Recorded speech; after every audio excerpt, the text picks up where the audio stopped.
கிறிஸ்துவுக்குள் பிரியமானவர்களே, இந்த மன்னாட்டுடே என்ற டெய்லி பாட்காஸ்டை கேட்டுக்கொண்டிருக்கிற உங்கள் ஒவ்வொருவரையும் இயேசுவின் நாமத்திலே வாழ்த்துகிறேன்.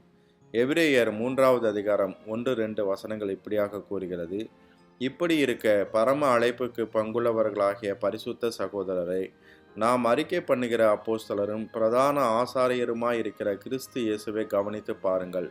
மோசே தேவனுடைய வீட்டில் எங்கும் உண்மையுள்ளவனாய் இருந்தது போல இவரும் தம்மை ஏற்படுத்தினவருக்கு உண்மையுள்ளவராய் இருக்கிறார் என்பதாக.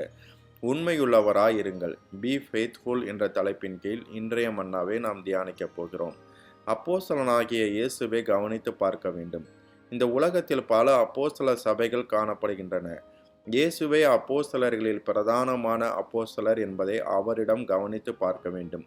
அப்படிப்பட்ட பிரதான அப்போஸ்தலராகிய இயேசு உண்மையுள்ளவராக இருந்தார். நாம் எல்லாரும் உண்மையுள்ளவர்களாக இருக்க வேண்டும். பிசாசு பொய்யனும் பொய்க்கு பிதாவுமாய் இருக்கிறான். ஆனால் நாம் நம்பகத்தன்மையுடையவர்களாக நம்முடைய சொல்லிலும் செயலிலும் வெளிப்படுத்துகிறவர்களாய் காணப்பட வேண்டும். ஒருவர் ரகசியத்தை சொன்னால் அதை மற்றவர்களிடம் ஊற்றி தெரியாமல் உண்மையாய் இருக்க வேண்டும். பண பரிமாற்றங்களில் உண்மை காணப்பட வேண்டும். கடனை பிறரிடம் வாங்கி திரும்ப செலுத்தாமல் இருப்பவர்கள் பிசாசுக்கு சொந்தக்காரர்கள் என்பதை அறிந்து கொள்ளுங்கள். பரிதானம் வாங்காமலும் பொய் சொல்லி சம்பாதிக்காமலும் காணப்பட வேண்டும். வேலையில் உண்மை காணப்பட வேண்டும். அசதியாக வேலை செய்யாமல் சுறுசுறுப்பாய் வேலை செய்கிறவர்களாக தேவ ஜனங்கள் காணப்பட வேண்டும். இயேசு பிதாவுக்கு உண்மையுள்ளவராய் காணப்பட்டார். மோசே தேவனுடைய வீட்டில் எங்கும் உண்மையுள்ளவனாய் இருந்தான். மோசே தன்னுடைய நிதானத்தை இழந்த வேலைகளும் உண்டு. ஆனாலும் அவன் சாந்தமும் உண்மையுள்ளவனுமாயிருந்தான். மோசைக்கு விரோதமாக மிரியாமும் ஆரோனும் பேசிய போது அவன் முதலாவதாக தன் வாயை திறந்தது அவர்களுக்காக ஜெபிப்பதற்காகவே. நாமாக இருந்தால் பதிலுக்கு பதில் செய்யாமல் இருக்க முடியாது.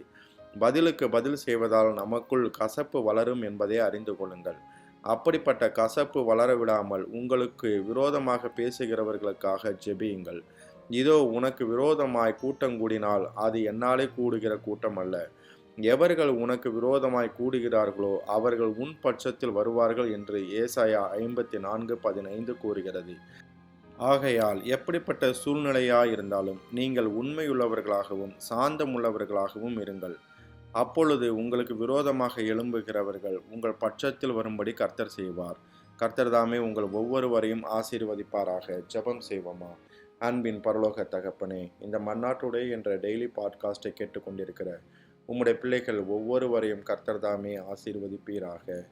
பிதாவாகிய தேவனுக்கு இயேசுவாகிய நீர் எல்லாவற்றிலும் நீர் உண்மையுள்ளவராக இருந்தீர். மோசேயும் உண்மையுள்ளவனாக இருந்தான். நாங்களும் தகப்பனே உமக்கு உண்மையுள்ளவர்களாக காணப்படும்படியாக ஒவ்வொருவரையும் நீர் வணைவீராக என்று சொல்லி ஜெபிக்கிறேன். மோசே தேவனுடைய வீட்டில் எங்கும் உண்மையுள்ளவனாக இருந்தான் என்று வசனம் கூறுகிறதே. நாங்களும் எல்லாவற்றிலும் எங்களுடைய சொல்லிலும் செயலிலும் நாங்கள் உண்மையை காத்துக்கொள்ள கர்த்தர் தாமே உதவி செய்வீராக.